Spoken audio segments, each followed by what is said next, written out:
প্রিয়জনের সাথে ঈদ উদযাপনে আজও রাজধানী ছাড়ছেন ঘরমুখী মানুষ। এ নিয়ে জানাতে সদরঘাট থেকে যুক্ত হবেন মাঝার মাহবুব।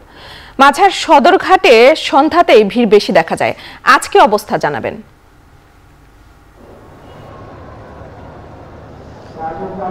আপনি যেমনটি বলছিলেন, প্রিয়জনের সঙ্গে ঈদ করতে ঘরমুখী মানুষের যে আসলে উন্মাদনা, আর সদরঘাটে সন্ধ্যার পর যেই আসলে মানুষের যে বাড়ি ফেরার একটা তাড়া থাকে।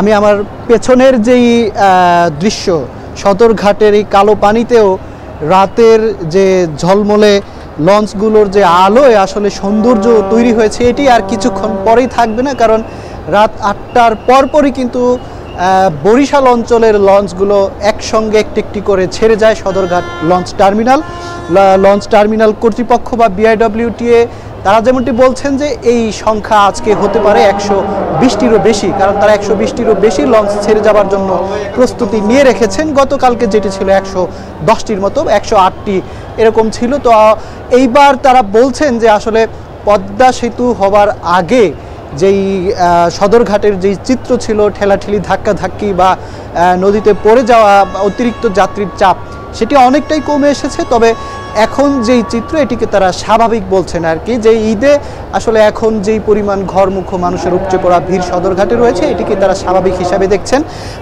অপরদিকে সদরঘাট লঞ্চ টার্মিনাল কর্তৃপক্ষ বলছেন যে আজকেই আসলে সবচেয়ে ভিড় বেশি হবে, আগামীকালকে তেমনটা হবে না বলে তারা মনে করছেন। আর যাত্রীদের পক্ষ থেকে ছোট ছোট দু একটি অভিযোগ রয়েছে, ভাড়া বেশি রাখা এবং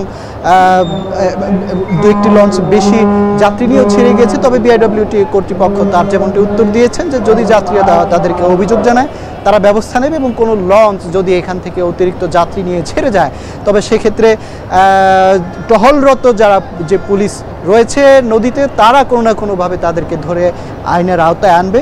এমনটি আসলে যেই সদরঘাটের ঈদে বাড়ি ফেরার যে চিত্র, সেমনটি আমরা দেখেছি। তবে সন্ধ্যা নাগাদ 80টির মতো লঞ্চ ছেড়ে গিয়েছে। এখনও পর্যন্ত আরও 40 থেকে 45টি লঞ্চ আগামী 1 ঘন্টার মধ্যে বিআইডব্লিউটিএ যেমনটি জানিয়েছে যে ছেড়ে যাওয়ার সম্ভাবনা রয়েছে।